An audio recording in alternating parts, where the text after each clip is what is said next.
building a successful product that ends up having 25 million users doesn't just happen. It requires a great idea, the right people, and a certain can-do attitude to weather the ups and downs of the technical, business, design, and many related activities that go into running a company. To go deeper into this, I talked with Bill Richards, starting right now. Bill, how's it going? Going well. Good to be here. Before I get too far into the conversation, for the audience, can you please introduce yourself? Sure, yeah. My name is Bill Richards. I'm the CTO of Jog. Um, yeah. And so, what does Jog do, just for my curiosity? Yeah, so we help brands with video. I guess like a good way to sum it up is a video vetting platform, and we work specifically with big brands like Sony, Disney, helping them with video screenings. Up until we started working with them, they use text survey feedbacks for their screenings, and we handle video. So we capture the excitement, the video and stuff like that, and we help deliver that to brands and handle the rights management. Cool. Before we hit the recording, we're talking about video and the challenges that go into making video work really well. So we may touch upon that in a little bit. But before we get to all of that, I'm just curious to know, how did you get started? What was your first, or because I've known you for a long time, you're a programmer, you write code, you're really familiar with code. So how did you get started in all of this? Like, what was the first thing you wrote? What was your language of choice back then? And just what was the beginning of the life of Bill as a programmer and then getting into entrepreneurship? Yeah, so actually, and I think you'll get a kick out of this. Flash. Flash is kind of what inspired me, and as I told you when we talked before, like your site particularly played like such a big role in my curiosity and my learning because it was such a great resource. You were such a great teacher, and just like building things in general is what keeps me going and what got me started. I wanted to accomplish something, so I knew programming was kind of the way to do that. And then kind of what keeps my interest is even back then that motivated me was sites like Too Advanced. I don't know if you remember that. Billy Bussey, he used to do those really cool like 3D flash sites that would like explode and then like do a 360. All those things early on in my career just like fascinated me, and I just was like, I want to do that. I want to learn how to do that. I don't know how I'm going to do that. That's kind of been my motivation when I got started. Flash was such a big part in my first language was ActionScript 2, I believe, which wasn't the greatest language at all. But and we got ActionScript 3, but that's kind of where I got my start. That was actually my first kind of programming experience is just playing around in Flash. It's funny you mentioned ActionScript 2 because, in many ways, I still feel JavaScript today is what ActionScript 2 was back then. And if you look at maybe TypeScript, that might be ActionScript 3 a little bit. But for the most part, whatever was ActionScript 2 ended up becoming one of the more popular languages through JavaScript ever since then. So Billy Bussey and Too Advanced, what got you to see those sites in the first place? Because most people, I'm guessing this was like a long time ago, unless you're a designer, unless you're interested in this in the first place, you wouldn't exactly just run into it casually. It's not like you're going to school, for example, your friends are like, hey, Bill, check out Billy Bussey or Too Advanced. So how did you stumble upon those in the first place? Yeah, so circling back to just kind of my fascination with Flash, obviously, like I found Karupa, I found your site, and you had this wonderful forum where we just had like this amazing community of designers, developers, very friendly people. We did a lot of cool things like the Photoshop tennis and stuff like that. So I spent a lot of time back then. Kind of forums were like the online place to hang out. So I spent like a lot of time there, and that's probably like I can't pinpoint exactly, but that's probably where I learned about those sites. Just being on your site, being active in the community, and I think I probably just saw a post or something like that because we didn't have like the social media back then that we do today. So I want to say forums is probably where I discovered those. Yep. We had AOL Instant Messenger, MSN Messenger, and I think like ICQ and things like that. Little, just thinking about it back then, it's like you had a little app on the bottom right corner that would give you notification. It had a little panel you could message people. And that was like the advanced technology for that point. So from there, what else did you do from the, from Flash? You did some really cool things since then. So what was your jump from there? Yeah, back then I was learning Flash, just like making little fun little projects, kind of like the things that you would demo, like just like the snow. I remember you doing a lot of like those snow tutorials and stuff like that. I was just really fascinated with that. And MySpace was really popular back then. So that was kind of like our social network and was growing so big. And kind of like the cool thing to do back then was customize your profile. So I had a friend of mine. She lived in California at the time. I lived in Michigan. We used to play Counter-Strike a lot with each other. And we also like, I kind of met her.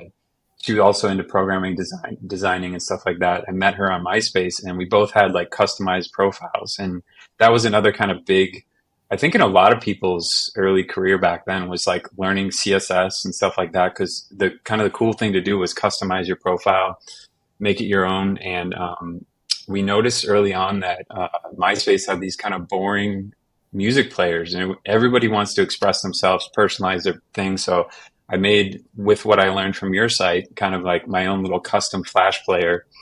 And as I was just, I just had that on my site, and so many people kept asking me to how did I do that, or can I use that?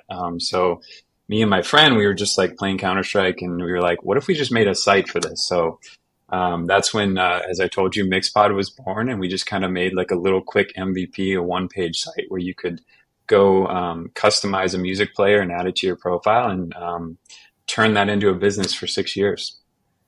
And MixPod was wildly popular. And my question is, when did you know that what you were building was going to lead to something we're spending 6 years on? Yeah. So in the early days, like I didn't know for sure. It was just like people were asking me. I was like, why don't I just put up a site? I'm interested also in web design and web development and stuff like that. And we also, if you remember Slide and RockU back then, they had Flash photo viewers, so you could customize. I'm sure you've seen back in the day, like they had like photos flying in. You could upload your own photos and stuff like that. So we started in doing like we had one just music player, and then we thought that was the popular thing to chase was doing a way to upload your photos. And then Slide and Rocky, they got all this funding. They were like such a big company. Um, and we thought that was like an interesting thing to chase. So we did that for a while. And then we realized like competing with these guys that have huge funding and stuff like that is just not going to work. So we ended up dropping that in the music thing. Early on, we got pretty lucky because Shady Records, Eminem, 50 Cent, they all hired people to customize their MySpace profile, and they used our music players on their site. So we thankfully we were smart enough in the Flash player to put a link that you couldn't like hide or remove easily. You could probably, if you messed with the embed code a little bit, just make it shorter or something like that. But obviously, they kept it prominently displayed, so we got a ton of traffic from that, and really it just kind of took off from there. For the link that appeared, was there an option where people could pay to get the link to be removed, or did you always have it be visible? It was always visible. The site was always free. We never had, because payments were such a hassle back then. We didn't have Stripe. We didn't. It was like you had to like call like Chase or something and set up a payment. Like it was like such you had to. It was not an easy task to set up payments for things. So we kept it free. It was an ad supported site. That's kind of how we sustained our business back then. And when you say ad supported, is it was there a banner within your actual music player itself, or were you monetizing indirectly through MySpace, giving you a cut of the item? Sure, yeah. So we actually only put ads on our site, never in the player itself. We kept those clean and let people do that. So yeah, our revenue was like Google AdSense, and we also since we were like in the music space, we were partnered with Thumbplay, who did ringtones back then. So definitely dating myself there, but ringtones were like all the rage back then. So we had like a way to search for a ringtone, and then we got an affiliate uh, cut of that as well. So your monetization was advertising. What percentage was advertising? What percentage was other forms? Um, it was pretty much all advertising supported. That was we also like as we built out the site, we realized that there was an opportunity to build a community here around music. So we actually built out profiles. I built custom forums. So it was kind of a destination. You could actually customize your own profile on Mixpod as well. So you could have like your own mixpod.com/Karupa, show off all your custom players and stuff like that. So we kind of just built out a community around that original idea of customizing the music player. And the impressive thing is, I think you mentioned that at the peak you had 25 million members using the service. That's a mind-boggling number. Even today, it's a mind-boggling number, especially when you think about the state of the internet and how popular things were before mobile devices could do so many of these things. That was an even more impressive number. What was your tech stack like? How did you even build something like this? Because I would say that, Kubernetes was never that popular. At its peak, it had like 200,000 active members using the service. The servers would go down constantly. So it could not handle the load beyond it. It was PHP MySQL. And I'm curious to know how you ended up building this. Yeah, I just kind of winged it the whole time. I learned Flash. I learned enough. I used PHP. PHP, gets a bad rap, but it's pretty much standard on all hosting, especially back then. So it was an easy way to get started. It definitely was not clean code or anything like that. We just kind of threw something up. It worked. It got the job done. It scales pretty well, believe it or not. So just kind of like that was, I would say my biggest education was learning how to manage this because we had a lot of downtime as well. We started on GoDaddy shared servers. We got an email from GoDaddy really quickly to say you're using too many resources, get off our system. They basically booted us off. So we had to, okay, what's next? So we figured out we had to rent some dedicated servers.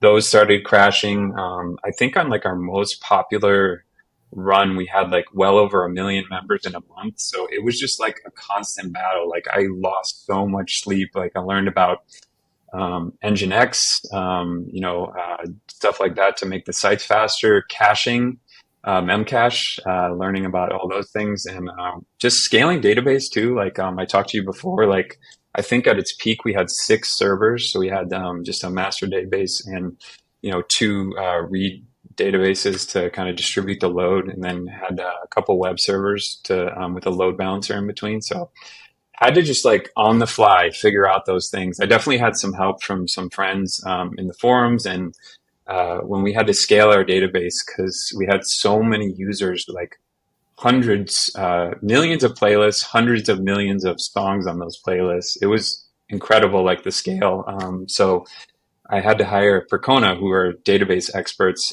If you guys Google them, they're still in business today. They were really, really helpful. They helped me kind of set up really an ideal setup that I could manage, and also like kind of taught me what they did. So yeah, I just took it one thing at a time, putting out fire after fire until we got to a stable point, and then the next thing arose, and then I had to learn how to fix that. So um, the kind of in retrospect, the nice thing about back then was we didn't have all these awesome Vercel and stuff like that auto scale traffic and handle all those kind of things for us.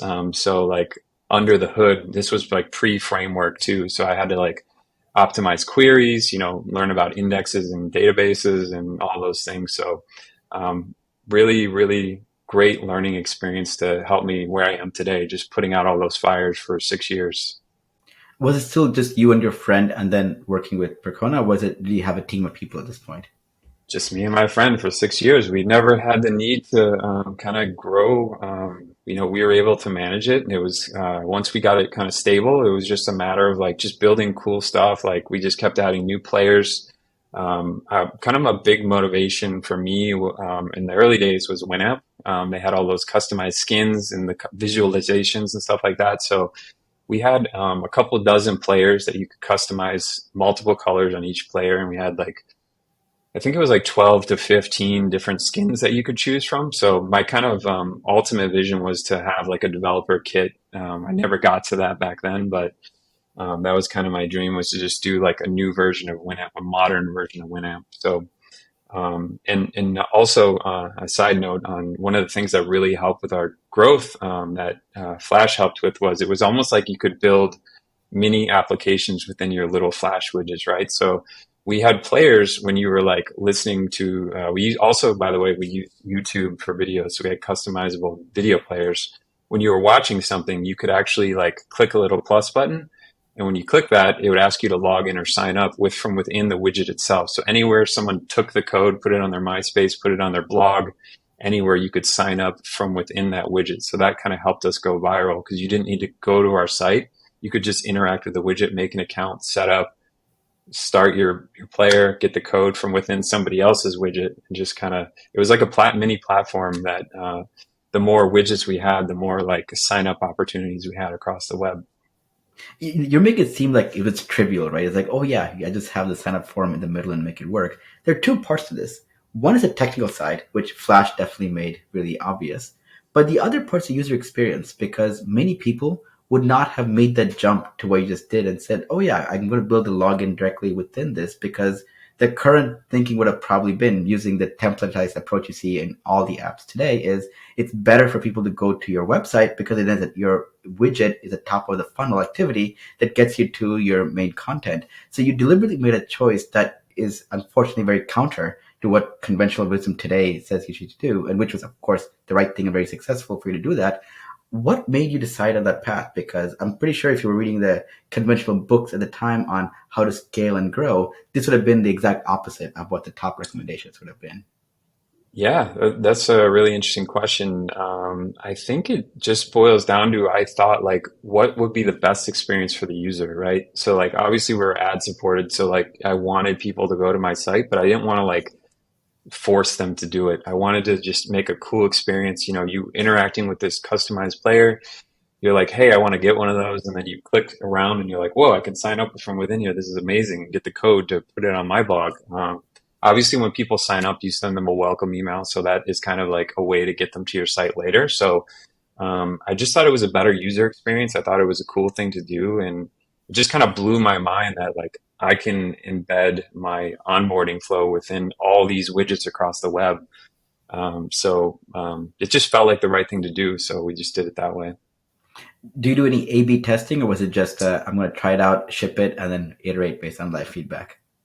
Everything I've done in my career has just been winging it, just what felt right. Didn't do any A/B testing. It just like, you know, we made some good decisions back then. Timing was good, I think, too, with the growth of MySpace and stuff like that. So, just kind of, you know, I just wanted to build cool things. You know, the internet was really fun back then with all the flash sites, and I just thought it was really cool to kind of experiment with this, and just made an executive decision, just because I thought it was right, and it was the right thing to do back then. So was MySpace your primary distribution platform? Yeah, it was definitely the biggest, and they also cracked down on Flash at a point. And my partner, she, you know, she's really brilliant. She also had some really cool marketing strategies, which I'll share with you in a second. But she actually knew Tom from MySpace, the default guy who was your friend. So when that kind of crackdown happened, she was able to get us on the allow list to be still remaining on MySpace. So that definitely helped sustain our growth. Um, yeah, so. Um, Yeah, and you already kind of teed this up for me. yeah. Tell me what your marketing plans, because products don't hit 25 million users automatically. Yeah, so obviously the in widget registration was kind of a big thing. And another part of that was also to be able to log in. So like if you were already a user, you could just log in and like you're like, oh, that video is amazing. I want that on my playlist. You see someone, you're like, okay, this is a MixPod player. I can just log in, click the plus, add it to one of my existing playlists. But also, as I mentioned, we had a link under the player, but SEO was such a big driver for us back then. So we wanted to target like words like playlists, music player, stuff like that. So early on, I figured I'm like, we're sending out thousands, in some case, tens of thousands per day widgets when we were at like peak growth. I was like, what if we just, it's a link back, right? That was such a big thing back then to get someone to link back to you with a keyword. So I was like, why don't we just put a link under that player targeting the keywords we want to target? So we have all these people embedding code on their sites pointing back to us for keywords we want to target. So we would have like a little string at the bottom that said, I made this music player or whatever term we wanted at mixpod.com. And we just got all these link backs and I just kind of weighted them by importance. And we ended up being like for music player, number one, like all these different terms that we wanted to target back then, just by doing some simple research on popularity. And that strategy really like rocketed us to the top of Google search results back then. It's obviously much more complex now, but back then it was fairly easy to do as long as you had a lot of people linking to you. Correct. And when people embedded it, was it all primarily in MySpace, or did they have the option of putting on their own blogs as well? Anywhere. So we had specific instructions for pretty much every social network. Friendster was around back then. Like I think there was another one called like High Five or something. There was a lot of social networks back then. It was kind of like the golden age of social networks pre-Facebook. So anyone that we saw kind of gaining traction, we had like a little tab when you would get the code, and you could go to your specific social network and get specific instructions because sometimes the code had to be altered to work on their platform. And then obviously, as the social networks kind of grew up, they also had their own ways of integrating widgets. Like when Facebook came along, they had a developer platform, so we actually had a Facebook app. So from within Facebook, they had a very strict way to do things. They allowed Flash, but you had to have a picture to click it to actually start it. So by default, it didn't play or anything like that. But yeah, so we had specific based on ordered by popularity when you would get the code instructions, and then as those social networks kind of grew, and we just kind of targeted specific ones like Facebook, MySpace, and actually built apps on their platform to handle it. Yeah, that's interesting to see on multiple fronts, mostly because, again, it's only two people doing all these things, you and your friend. And the variety of tasks you describe requires a certain level of both recognizing there's a problem and also identifying an opportunity here, in this case, SEO, and being able to implement that as well. What was it that made you to actually be able to branch out beyond any small verticals of like design or development to understand all this? Like, were you reading it? Were you reading about these things? Were you following other people who are doing siloed operations in these areas? And you went, that thing they spent all this time on, a subset of that could absolutely help us out in this particular area. So I'm curious to hear about your thought process. Yeah, I think honestly, like we just did a little research. We just wanted like to see how far we could take this thing, right? So like it's a very rare opportunity to have something grow this fast, this big.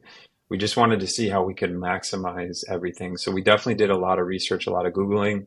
But there's no like concrete manual to success, right? So you just kind of have to play around with things. There was other sites doing like, I told you RockU and I forgot what the other one was, but they were doing popular photo viewers. We looked at them a lot too because they obviously had way more resources than us and they were huge. So we looked at kind of how they were handling things, got inspiration from there. Also, just kind of just like I said, winged things, whatever felt right. I don't think anyone was doing back then like the signups in the Flash widget. So just a little bit of research, a little bit of just trusting your gut, and just finding the best path forward. Nice. When you mentioned, for example, what are some things you tried that didn't fully work out? Um, yeah, good question. The photo viewers, those they were semi-successful, but they were nothing like the customizable music players. We also had like random widgets, which could just like a clock, a flash clock that people wanted to put. Like we experimented with just like these because like all these like little one-off widgets that people wanted, like a clock on their website or like just like a scrolling text or something like that. Like we were like, what if we took all those like silly little things people want on their site and just also applied our customization to that? So some of those like they were semi-successful, but we experimented with a lot of things, just like taking any boring concept and making it customizable and making it you. Um, not everything was successful, but that was kind of our process and thought process behind all that. That is interesting because it seemed like you were experimenting to see what is it that made your product sticky. Was it the actual audio player itself, or was it the ability to customize whatever it is we're creating? So it's the customization part of it. But I think it seems like it was a little bit of both, but mostly the audio player was the big one, and then the customization made it, you more successful than the other audio players that were in existence at the time. Yep. Yeah, there was definitely a lot of big players in this space, and this was definitely before like Spotify and stuff like that. But sort of the biggest ones that were catching fire just had a single boring player. And again, that's what we set out to change when we started, because MySpace had the one boring player which had the music you wanted, but you can't customize it. It just is like it looks like everyone else's. So I definitely think customization was a huge thing for us. So that was definitely a big lesson. Yeah, so going back to almost the beginning again, it was really because you were an active user of MySpace and you like to share music or listen to music and discover it through their UI, and you found that the music floor is boring. So you and your friend decided we're going to change that. So it's really a problem that you had that you then ended up scaling to others who obviously would have had the same problem as well. Yeah, I think that's a great approach to discovering, especially early on in your career when you're younger and you have the bandwidth, is like, solve a problem for yourself and then see if other people have that same problem as well. Yeah, and I think that also gave you the extra motivation to go through like figuring out what works, what doesn't work, experimenting and try things out because it wasn't purely a I'm solving a problem for some abstract version of a persona or whatever the term you're using to describe your audience. It's really a problem that you're personally having. And that also to a certain extent explains some of the choices you made around having a login form. The question really was like, would I enjoy using a feature like this? And if I wouldn't enjoy it, it's very likely that my audience would enjoy it as well. So I'm going to do something that makes sense for me and then have it scale out. A very dangerous approach, but also one that really works if you are actually the right target audience for the ultimate user as well, which in this case you very well were. Yeah, I think also my lack of experience really helped me because I hadn't at that time I think I was just finishing high school and starting college when I started this crazy thing and hadn't worked for like a big company and the web was still fairly young back then. There weren't like a lot of huge sites, but like I feel like if I waited till later in my career, I probably would have done things a little differently just because like you said, it's the standard, it's the way we kind of think things should happen. So I think just being naive and not knowing how things work and just thinking from the ground up, like what's the best user experience here was a really good learning early on in my career. And I try to always remind myself that when I'm building things, like what's best for the user, what would just like, forget the rules, just do what's best here. And it served me well. Yep, it's difficult, but if you can pull it off even today, that's probably the best way to still do things. I always like to joke around that whenever people talk about new technology, for a brief millisecond, my brain goes all the way back to like dial-up modems and all these things before it gets to the present again. So a part of my bandwidth has already been wasted on thinking about what was tried and what was done in the past, where I now have limited capacity to think about what the future can be done, what are the open roads we can take here. And that's, I think, similar to your case, where someone more who's done this stuff more formally in the past would have been like, yeah, all these approaches we've tried, it didn't work. Context matters, of course, but your brain doesn't always process that. It always just like, jumps to the solution very quickly. And by that time, if you have like limited fuel to get to your destination, you already wasted half of it going through things that don't work, and you only have half left to go there. Whereas the magical moments of figuring out how something does work goes just a little bit beyond it, which the inexperience greatly helps. Yeah, another similar vein, which we could probably talk about for hours here too, is growing something that big was dealing with like abuse and spam. I know you've had a challenge with that as well, dealing in your forums and stuff like that. So early on, like I installed, I think it was V Bulletin or something like that. But as you know, like those like get exploited nonstop. You're constantly having to update those. They get just constant spam that you're having to go moderate and stuff like that. So we installed that and it was just like a nightmare. I was like, man, this is just, I don't even want it. This isn't fun because it's just like automatic signups. It's getting exploited. You have to like put it on a separate server so you don't like exploit your main database and stuff like that. So I just deleted that and I was like, well, I really enjoy this programming thing. Why don't I just build my own custom forum? So it wasn't as feature rich, but I built my own custom one and that eliminated a majority of the spam. And then I was able to also control like, okay, well, know things like, have you made a player yet? Have you filled out your profile? Things like that to enable you to actually be active on the forum. So I had like little small things that you had to accomplish before you could actually be active on the forum. And again, just my curiosity and learning, and like "Oh, I can build a forum. Let's try. Just iterating on that little by little. It helped me combat spam, all these things. So like we talked about, reaching for kind of the standard, which is just installing one of these pre-made solutions actually was not a good solution. So I just wanted to do something custom, and then it was much easier to manage. It helped me with the spam and stuff like that. I'm curious to know there were vBulletin was pretty extensible, same with like PHP and others. Why did you decide to build your own as opposed to just extending vBulletin to just close in some of these gaps that you identified? I just thought it would be fun. Like I love building stuff. That's why I set out to do this. More control, more customization, easier to manage. I didn't have to like dive into the internals of whatever they were doing. I was just like, I can do this. I just kind of, naively thought I could do it better. And just curiosity, really, just wanted to see if I could do it, and just further advance my learning. So, I mean, that's why I set out to do this was just to learn. So, just took that under my wing and made it happen. No, that's actually really impressive because I will say I tried and I failed at trying to build my own forum because I was not a back end person as much as I wanted to do. Mm. I was always front end client side. My skills with PHP were not deep enough. Was your forum PHP MySQL based or did you do something different? Yeah, it was just purely that, and I just stubbornly pushed through all that and made a lot of mistakes. Like I said, it wasn't feature rich; like it was missing a lot of things. But I just kept at it. I just wanted something really basic. I stripped like all HTML out of the posts, and like I didn't do any formatting at first, and then I slowly added that as I figured out how I can do that. There was definitely some packages that helped with those kind of things. So I just kind of took little tasks on like when I had the bandwidth to do it, and just kept improving. I did this for 6 years, so it was just slowly and just iterated on that until it was good. So the interesting part is that you were doing all of this while you were also working on your music player and all these activities. What was your day to day like? Was it a case where most of the things were on autopilot, other things were like on fire, everything was just on were fine, so you had the bandwidth to explore and do all these things in parallel?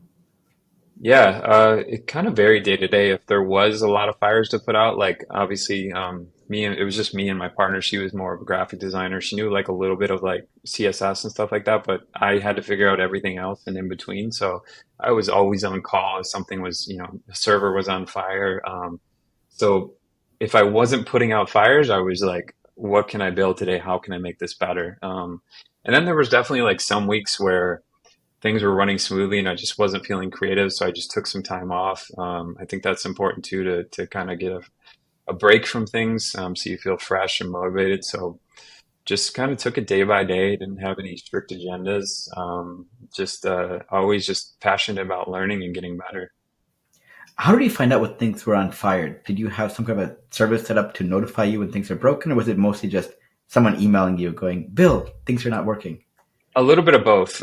So we, after, as I told you, we got kicked off GoDaddy. We finally like found a home at a company called SoftLayer. I don't even know if they're still around now, but they had monitoring emails. So we also, Percona, the company I told you that helped me optimize my database, they helped me set up some sort of alarms when like loads on the servers got a certain size. So I still have actively the Gmail that I use. It has, so I think I almost filled up the inbox with alerts because I could go back and look at it now, but it's just like I would get flooded with emails when things were going wrong. So I just had to kind of like go through those, figure out what was happening.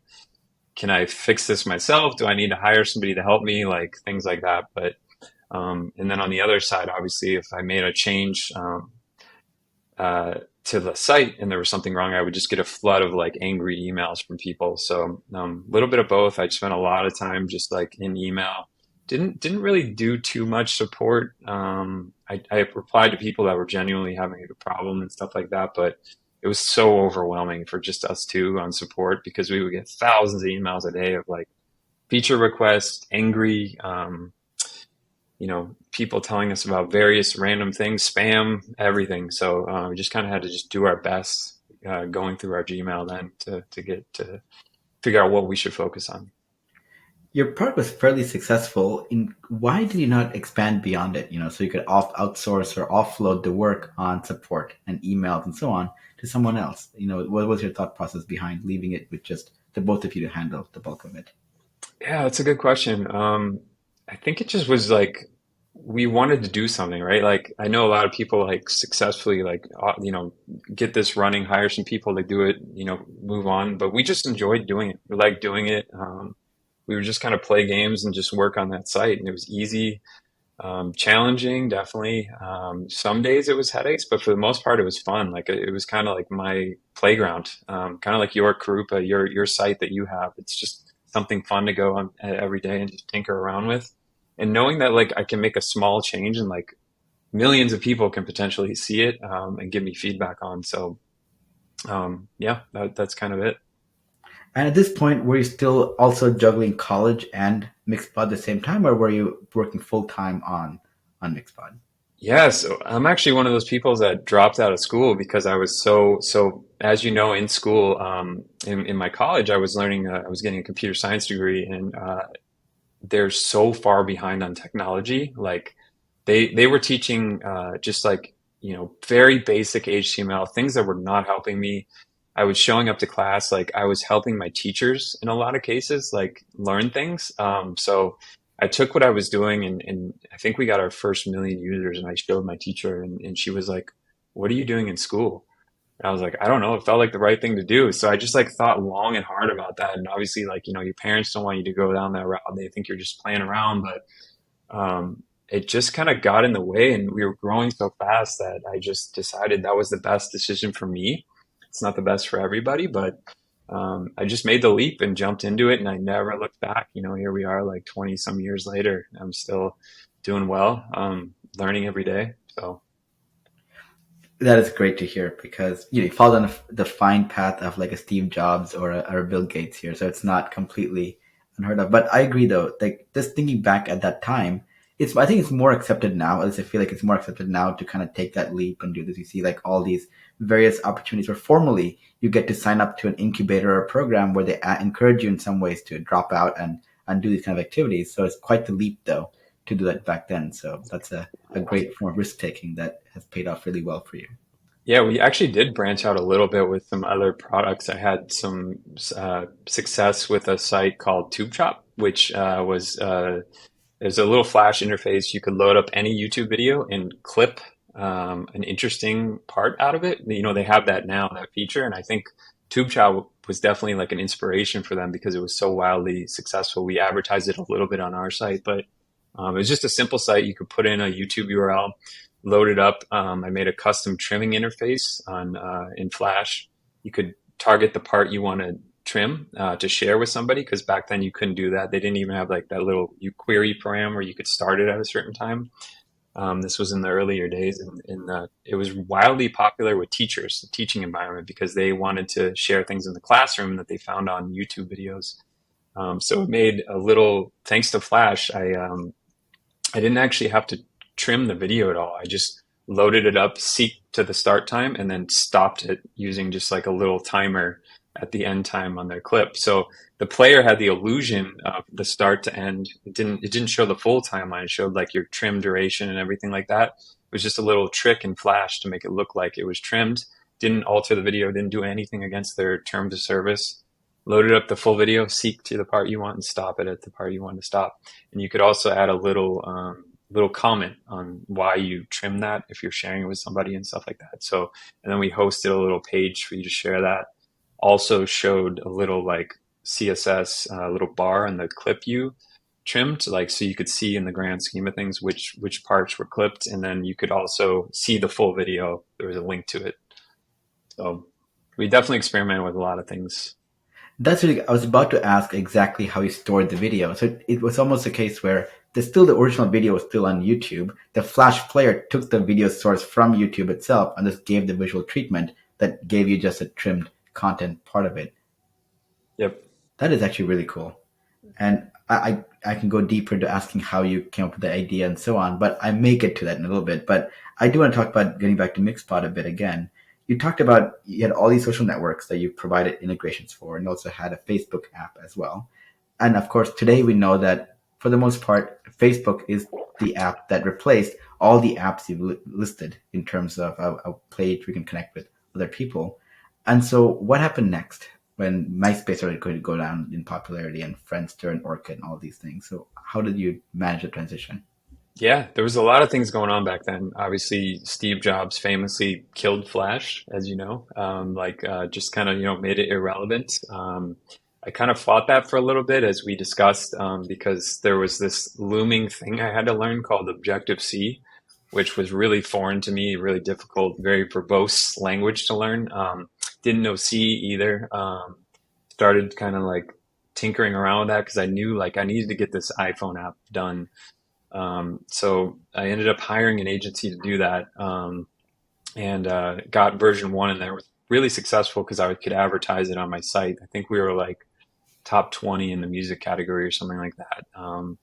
And then I found out very quickly that I didn't know much about like contracts or anything like that. The agency I hired did not give me the code to what I paid for. They just delivered the app.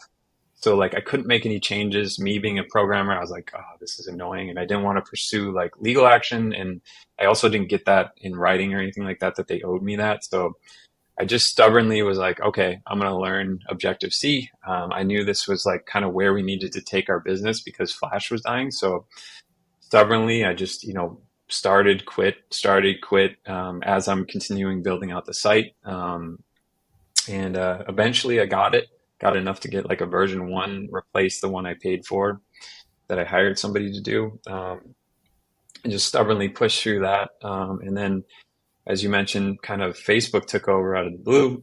Excuse me. We transitioned there by actually building out an app within the Facebook platform. So I had to learn the ins and outs of there. They early on, especially, they always changed their platform. It was very frustrating because we constantly like it felt like a whole new business I had to run because they're always changing the rules. They're always changing like their platform. It's new, it's growing, expected, but I remember it being like a pretty big hassle because they had a lot of restrictions.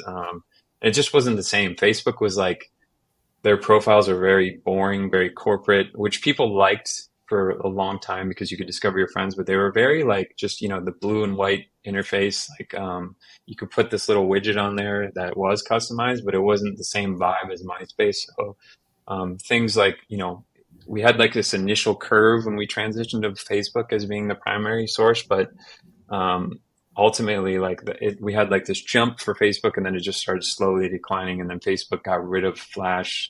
Everyone everywhere got rid of Flash, and yeah, so it just like that was kind of the initial descent of the business when Flash was dying. Was it the, I think you may have answered this right now by what you just said, was it the death of Flash that made it difficult to continue MixPod, or was it that people's preference that changed, where even if you built a great HTML to this JavaScript-based player on Facebook, it just wasn't gaining that much traction? Um, yeah, I think Flash was definitely a big portion because it stopped being as fun for me too, because I really enjoyed the way like you could build things in Flash and customize them. And if JavaScript definitely had a lot of the abilities that Flash had, but I feel like we definitely, when Flash died, we took a step back, right? Like it was very basic things in JavaScript. It wasn't as fun. There wasn't like animation tweens or like it just felt like we like took a step back for a little bit. Things now are great, but back then it just wasn't as fun for me too. So that was kind of like a big decision when we ended up shutting down the business was like, all right, am I having fun doing this? So we just kind of collectively decided at some point just to shut it down. And we both had other career things popping up too. So That sounds very reasonable because you didn't build a company formally where you had like a large team of people to support and all of that. It started off, you had a problem, you wanted to solve it, and you were having fun hacking away at these things, and that was no longer there. So your primary motivation for what kept you doing this for 6 years went away. And so let's talk about the shutting down the service then, because that's a complicated thing in how you pull all the logistics of it off. Did you have a formal moment where you said we're no longer going to be in operation, or just that it just gradually go into just declining with less people using it? yeah, so we both kind of, my partner and I just started pursuing like other career opportunities and then kind of put it into like a maintenance mode for a bit. And then there was also some other challenges. So we grew so big. I think we were like a top 10 API partner for YouTube. And then YouTube built out this thing where music labels can manage their content on YouTube. And we actually started getting blocked because we were so successful. Could never find out a reason like from them. We actually got, I remember I got interviewed by Google. They were like kind of like curious about my site, and they had, I think it was like an intern to like just, I think they were building Google Wave at the time. So I think they were very interested in social sites.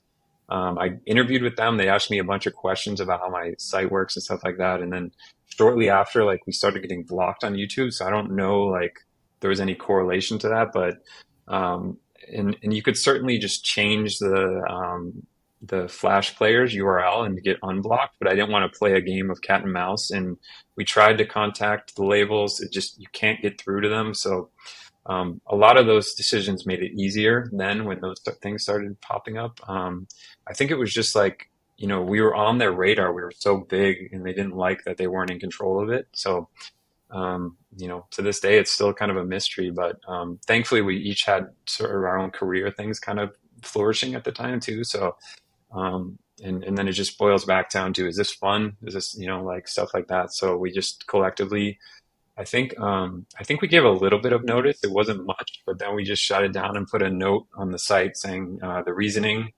and then just were like transparent about it. And then that was it. What was the user reception like? Uh, I think we put up like a follow us on Facebook and Twitter thing if you wanted to talk about it. So we got like everything from like people asking about exporting their content and stuff like that. So I built like a quick little tool. So anyone that asked, I would export kind of all their data for them. I didn't have like a self-serve thing. It was just it wasn't like actually, believe it or not, a ton of people that asked for the data. So we just kind of took it on a case by case basis. But I definitely wanted to honor the people that, spent so much time on my site. I had just kind of like a little internal tool, and I kept like one instance of the database running that I could export it for them. So, and I think it was in like XML format. So it wasn't like, I'm sure they didn't know what to do with it either, but I gave them the data. So I was trying to just do right by the users.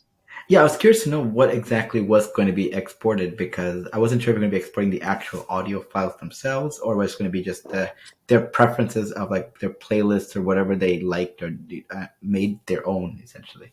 Yeah, so we didn't actually host any of the files. We allowed you to use like the YouTube API. We allowed you to input your own URLs to media and stuff like that. So we never hosted anything. So I just exported the URLs. So like, imagine you made like 20 playlists on our site.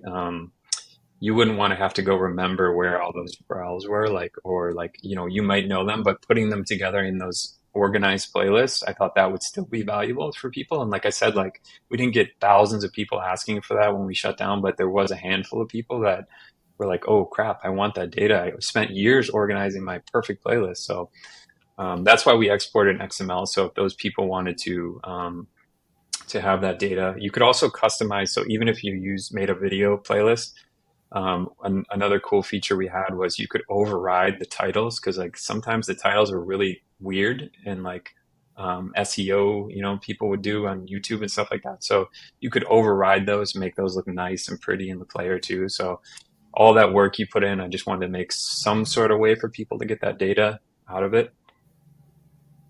That's actually really, really nice that you did that. This is also before like GDPR and other like formal requests that you'd have had to do to, even if, like you mentioned, only 10 people out of the 25 million would have ever asked for it. The legal requirements to provide that would have been one of those things that would have slowed you down today Yeah. as a part of that. Yep. Or that. So now that you're done with MixPod and you decided to end it, how do you feel about all that? Because you spent 6 years of your life spending time on this, and you've ridden the highs of it all the way to the top. What was going through your brain when you're like, okay, I'm done with this? Yeah. I think like I just, it's definitely it was a bittersweet moment because it was a fun thing to do. It was, for the longest time I was like, man, I'm always going to be chasing this success. Like, how do I ever achieve that again?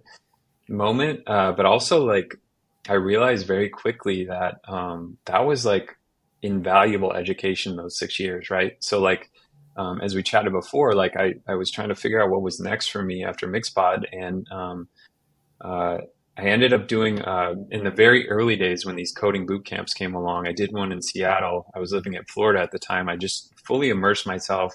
It was called Code Fellows, which was part of TechStars back then, and they were teaching Ruby on Rails. And I'm coming from Flash PHP. I was like, let me just learn something that I know nothing about. I wanted to be like, the biggest idiot in the room, I knew nothing at all about Ruby.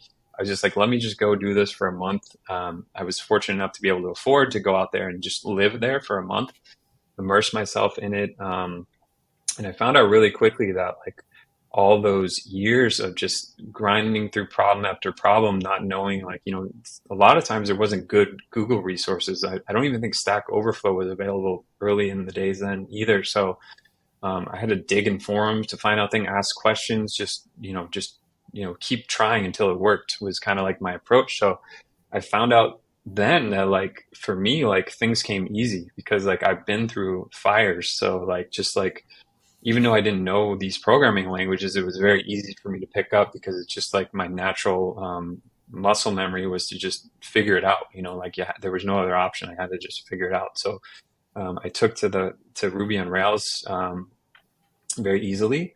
I loved the way it was set up. And then I found there was this framework called Laravel, which is the PHP version using the same exact concepts. And then I was like, whoa, like they even have built-in queue support. I already know PHP. This is comfortable. It's Taylor who made that framework. One of his kind of mantras is developer happiness, and just I felt so productive in there, and I found a home from there. And then obviously I continued my iOS development too. So I took a job as an iOS developer at an agency out here in Los Angeles. Did some cool apps and stuff for agencies, big companies like Red Bull and stuff like that.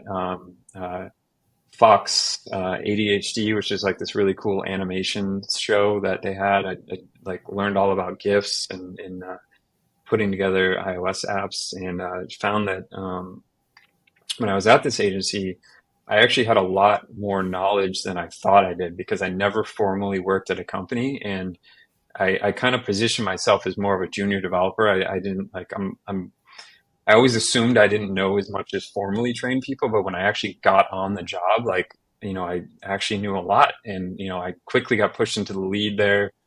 Yeah, so it definitely, looking back, it was invaluable experience. It sucks that, like, I couldn't take it all the way to a sustainable business to today, but I learned so much, and it was, I loved that experience. It made me who I am today.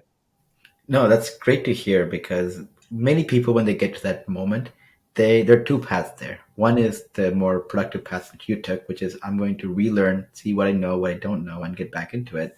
And others try to just kind of fall by the wayside, like, and I'm going to try other things that are in the same vein without recognizing the context and reality of where you are right now. So that's actually really cool. And that you learn Ruby on Rails and so on echoes so much of what we often hear about programming languages is that once you learn one really well, and then you learn the ins and outs of like how to detect a problem, how to have the general idea of like first recognizing that you have a problem, and then knowing how to put the right keywords together in Google or in your forum to figure out what it needs to be. That makes, outside of syntax changes, everything else be very simple. And I think the other part I think you really learned is around just people. How do you build products? How do you scale it? How do you deal with partners and clients? And even if it was going to be like a consulting company, like the one that worked with database, for example, those are skills that you don't learn in college by any means. And when you look at people who join in junior positions at these industries, so many studies have shown that it takes several years for someone to unlearn what they learned in college to be productive in the real world as part of building it. You completely bypassed all of that and then some by having built something in the open that was very popular. So you learned both the technical side of things, the business side, as well as just the how to keep a pretty much a very steady head on you as part of realizing, okay, it's a fire, let's figure out how to solve it, and let's make progress, as opposed to basically becoming a source of chaos. Yeah. Another thing I really took pride in was figuring out bugs. Like, I actually really enjoy when there's like some like unknown thing that, like, especially when in the MixPod days when like it affected millions of people. Like, I'd get a weird report, but I really love, like, I found that about myself, that I love diving into and like figuring out, just pinpointing where that is and how to remedy it. Like, it to this day, I love it. And it's definitely a great skill to have, to kind of like take in information and pinpoint to where like that comes, because it's often not where you expect it to be, right? As you know. That was another skill that I didn't even know that I was developing on all those years, but it's helped me so much in my career today, and especially now as a CTO, like it's super helpful because I can just almost, just from listening to my team talk, I can sometimes just figure out where it is just because from my experience. Exactly. The key word really here is experience. If I had to like summarize like the multiple ways we can categorize how what you and I just talked about right now, a big part of it is that you've been there and done that, which is the core part of what experience is, as opposed to academically learning about something. And you're pretty much a case study here on how being there and doing some of these things and being right in the middle of it gives you an edge in terms of being able to recognize what an outcome might be, even if you're no longer directly involved in having to do the implementation itself, which is really fascinating and a great spot to be in. Yeah, it helps me not overthink things too, because like developers I've noticed too, as I hire more people, get caught up in like, what's the perfect way to do this? I'm like, well, there isn't a perfect way. There's many ways to do it, and it's going to change over time. So we just got to come up with the best solution for now and just kind of revisit that in the future. So I don't definitely like that's helped a lot too. So like early on, like I'd have people come to me and say like, well, you have all this experience. What should I do? I'm like, well, what do you think you should do? And just kind of let them, mull it over and get through it and come up with a solution. And sometimes even if I know it's not like really the wrong path, it's a little bit of the wrong path, I'll let them do that just to learn too. So, um, yeah, it's a experience. Yeah, that's the biggest thing that I'm thankful for in this whole journey. Bill, that was a fantastic summary I think, to our conversation here. And this was great. I learned a lot about all of this. And even though I've known about the work you've done, it's just great to hear directly from you on some of the ins and outs of it, which are often lost in both history and in details that no one really, dives into anymore. So thanks again for coming on. And there are a lot more things that I know you've done that I think at some point in the future we want to touch upon.